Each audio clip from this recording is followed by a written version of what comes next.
Во петочното издание на регионалните вести ќе гледате. Од нареден четврток поевтини тестенини и млечни производи. Владата ги укина царинските давачки за увоз, па очекува цените да паднат за минимум 15%.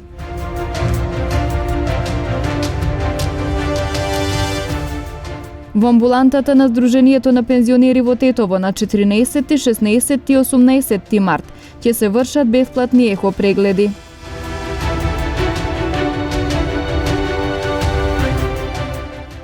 За неколку дена ќе биде објавена пресудата за случајот за убиство на 16-годишникот, чие тело беше пронајдено во реката Пена.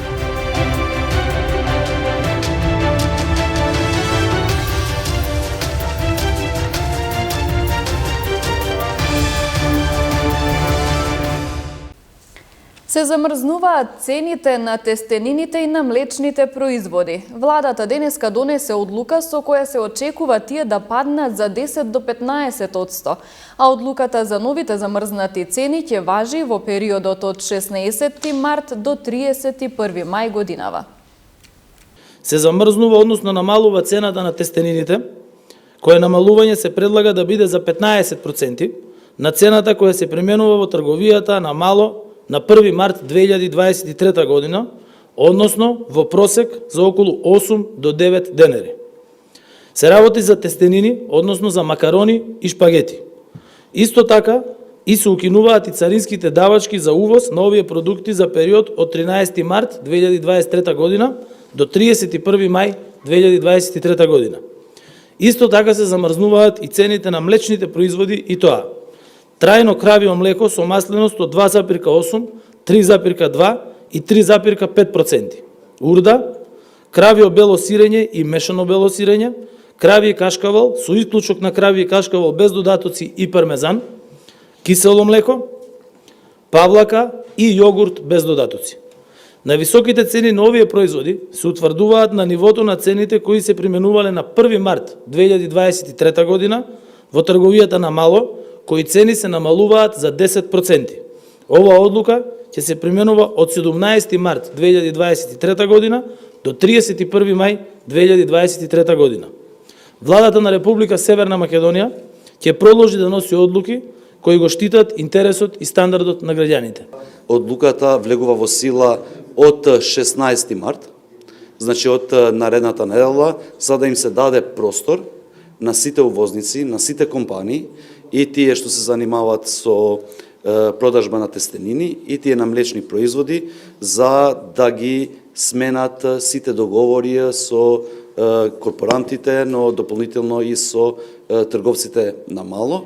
И би сакал една порака посебно за млечните производители да не направат притисок до корпорантите за да им ги намалат цените на земјоделците, тие што продават директно млеко или пак сурово млеко, заради тоа што анализите се направени толку точни што просторот им е многу голем и вакви намалување да направат. Синдикатот за градежништво, индустрија и проектирање и Сдруженијето на градежништво, индустрија на градежни материјали и неметали при Стопанската комора на Северна Македонија бараат итна средба во владата, бидејќи како што велат, состојбата во градежништвото е алармантна. Домашните компании се соочуваат со тешкоти во работењето, затоа што големите инфраструктурни проекти ги добиваат странски компании, а голем е и одливот на градежни работници од земјава. Имено во изминатите 5 години за прв пат бројот во градежништво паѓа под 50.000 вработени, односно за само една година е намален за 12.622 работници. Ова кажува дека голем дел од домашните работници останале без работа и своето чаре си го бараат во високо развиените земји да градат туѓи економии наместо домашната. Од страна на работодавачите добивме информации дека голем дел од компанијата се соочуваат со потешкоти во работењето, бидејќи владата, односно државата, голем дел од колачот сака да даде на странски компании, а не да вложи во домашните компании. Тоа произлегува од фактот што предвадена во владата се склучи еден многу безобразен, ќе кажам народски, договор, каде што 1.300 милиони на ненаправен проект и не пресметана експроприација се дава на странска компанија Бехтел Јенка, компанија која што пред една година падна на Уставен суд поради тоа што сакаше вработените да работат во просек 60 часа неделно. Тоа значи дека државата е расположена да дадава средства и да ги прекршува законите кои што ги носи, да не ги почитува меѓународните конвенции на Меѓународната организација на трудот, како што е Конвенцијата 94, која исто така јасно кажува дека при странски инвестиции 51% домашниот пазар, сметајќи и на вработени, и на проектирање, и на изведба, треба да биде на домашните компании. Со тоа, единствено може да ги зачуваме домашните компании и домашните работници. Нажалост, во моментов, сликата која што ја направивме како синдикат, покажува дека скоро 2 милиарди евра ќе се одлеат во странски компании и ќе се дадат на странски работници, наспроти 80 милиони евра на домашни компании и домашни работници. Процентите се застрашувачки, бидејќи 96% од вкупните пари кои ги плаќаме ние и вие граѓаните, ќе одат во странски инвеститори и странски работници наспроти домашните компании кои што се представање клуч на врата и да ги остават на улици и тие безбалку работници кои што остана во државата. Она што е запрепастувачки исто така за нас е дека најголемите инфраструктурни објекти кои што треба да се градат согласно овие проекти, повторно ќе ги градат странски компании за кои што немаме никакво портфолио или не знаеме како граделе во нашата држава.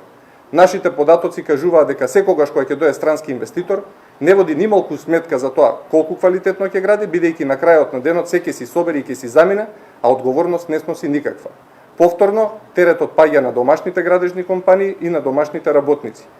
Не сакаме да се доведеме во ситуација и затоа после оваа пресконференција ќе одиме со итно барање за средба во владата, бидејќи повеќе од алармантна е веќе состојбата во секторот градежништво, градежни материјали и неметали, бидејќи домашните компании го губат пазарот стриктно поради лоши владини политики во изминативе 5 години.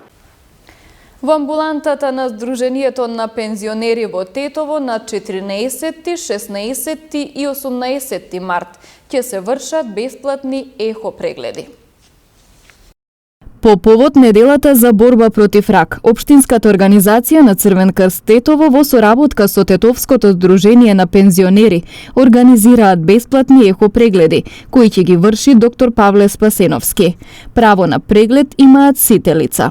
Се организират од 13 до 20 март бесплатни прегледи за ехо прегледи на дојки и гуша, гландула тиреиде или народно гуша. Прегледите ќе се вршат во амбулантата во Сдруженијето на пензионери Тетово и тоа вторник, четврток и сабота од 9 до 14 часот. Важи бесплатни прегледи за сите што ќе се јават. Вработени, невработени, пензионери, непензионери, значи за сите важат оние што сакаат да се прегледат, односно да си го видат своето здравје. Токму раното откривање е многу важно во целосното излекување на оваа болест. Со оглед на нашето денешно стресно живење, се покажа дека се зголемува бројот на карцинома на дојките, поготово по младата возраст, затоа се неопходни прегледите за да се навреме тоа уочи, затоа што секој рак на дојка се лечи со гаранција ако е навреме детектирано, односно диагностицирано. Заради тоа се прават овие така речени скрининг бесплатни прегледи. Секоја година во светот заболуваат над 12 милиони луѓе од некој вид на малигни заболувања, а 7,6 милиони умираат како последица на болеста. Во земјава секоја година се откриваат околу 6.000 нови случаи на заболени од рак. Во Основниот суд Тетово денеска започна судењето за малолетната 17-годишна девојка која во декември 2022 година беше обвинета од обвинителството како осомничена за убиство на 16-годишното момче во местноста Бањиче. За неколку дена ќе биде објавена пресудата, откако денес во Тетовскиот основен суд заврши главната расправа на првото рочиште за случајот за убиство на 16-годишникот, чие тело беше пронајдено во реката Пена на местото викано Бањиче. Осомниченото женско лице кое се товари за убиство е на возраст од 17 години, поради што адвокатот Ибраим Бајрами, кој учествува во процесот како нејзин бранител, вели дека според закон не смее да открива детали во јавноста. По наредба на судот, за кривичните предмети кои што се водат против малолетници, каде што жртви се малолетници, не се дозволени изнесување на било какви околности за настанот на кривичните постапки. Овој случај ја разбранува јавноста кога на 22 декември минатата година по 7-часовна потрага во речните води беше пронајдено безживотното тело на 16-годишникот од Ново село. Веќе следниот ден јавното обвинителство објави дека е осумничена 17-годишна девојка, која по вербална расправија во автомобил кај местото викано Бањиче, со предмет го удрила оштетениот по главата неколку пати, нанесувајќи му тешки телесни повреди опасни по живот, потоа го турнала во реката Пена. Лишени од слобода две лица, од кои едниот малолетник поради сомнение дека извршиле тешка кражба во магазин на стоматолошка ординација. Пронајдена марихуана кај малолетникот Тетовски Раковец. Во полицискиот билтен ни пријава за физички напад. Во продолжение слушнете ги деталите. Вчера вечер, околу 21 часот и 45 минути во Неготино Полошко. Полициски службеници на СВР Тетово, Оделение за внатрешни работи Гостивар, лишиле од слобода 27 годишник и малолетник од ова село. Тие се сумничат дека на 8 март годинава извршиле тешка кражба во магазин на стоматолошка ординација во селото, собственост на 62 годишник. Кај едниот биле пронајдени и одземени предмети кои потекнуваат од кражбата. Двајцата се задржани во полициската станица Гостивар и по целосно расчистување на случајот ќе следуваат поднесоци. Полициски службеници на СВР Тетово вчера вечер околу 21 часот и 45 минути на улица Илинденска во Тетово лишиле од слобода малолетникот Тетовски Раковец, затоа што кај него била пронајдена и одземена марихуана. Тој е задржан во полициската станица Тетово и по документирање на случајот ќе му биде изготвен соодветен поднесок. 27 годишен тетовец вчера во 10 часот и 55 минути во СВР Тетово пријавил дека претходниот ден околу 16 часот и 30 минути во Тетовско Јажинце бил физички нападнат од родителите на неговата поранешна сопруга. Пријавените денеска се повикани во полициското оделение ТРЦ и се преземаат мерки за расчистување и документирање на случајот. Во рамките на вчерашните собраќајни контролни активности спроведени на Тетовско-гостиварското подрачје биле откриени и санкционирани 6 технички неисправни возила. Вчера исто така во Полошко била реализирана и акцијска контрола за брзина. Полициските службеници на СВР Тетово продолжија со сообраќајните контролни активности на Тетовско-гостиварското подрачје. Вчера од 8 до 16 часот биле откриени и санкционирани 6 технички неисправни возила, 4 во Тетовско и 2 во Гостиварско. 2 од возилата имале неисправни сопирачки, 3 возила неисправни други уреди и системи и 1 возило други технички недостатоци. Технички неисправните возила веднаш се исклучени од сообраќај и на возачите им се изготвени предвидени поднесоци. При контролата исто така откриени биле и тројца возачи кои управувале без возачки дозволи, 2 нерегистрирани возила и 1 возач кој управувал со важечка забрана за управување. Санкционирани биле и 45 непрописно, односно погрешно паркирани возила, 38 во Тетово и 7 во Гостивар, како и 43 други видови сообраќајни прекршоци. Вчера пак од 8 до 22 часот била спроведена и акцијска контрола за брзина, во која биле санкционирани 25 пречекорувања на максимално дозволената брзина надвор од населено место, 15 во Тетовско и 10 во Гостиварско, од кои едно за повеќе од 70 км на час, како и 18 пречекорувања на пропишаната брзина во населено место, од кои едно за повеќе од 50 км на час. Во контролата биле констатирани и санкционирани 55 други видови сообраќајни прекршоци, 54 во Тетово и 1 во Гостивар. Министерката за култура Бисера Костадиновска Стојчевска на настанот по повод 80 годишнината од депортацијата на евреите од Штип истакна дека денес не им судиме на злосторниците, туку дека го чуваме од заборав нивното злосторство, за никогаш да не се повтори. Ми представува огромно задоволство што сум денес во општина Штип, каде што заедно со господинот Пепо Леви сме сведоци на одбележување на настан кој што има за цел да ни помогне да не ги заборавиме злосторствата кои што се случија пред точно 80 години со тоа што нема да ги спратиме во незаборав, со една единствена цел, никогаш повеќе да не се повторат. Што представува на вистина големо задоволство што имам можност на некаков начин да помогнам во организација на овој настан денес, во организацијата на настанот кој што беше вчера во општина Титола и во организацијата на настанот на централниот настан одбележување на 80 години од депортацијата на македонските евреи. Овој настан треба да ни послужи сите на една лекција, да се издигнеме, издигнување односно на сите наши определби за да помогнеме овој настан, вакви настани никогаш повеќе во историјата да не се повторат.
Ги завршуваме регионалните вести. Пријатно!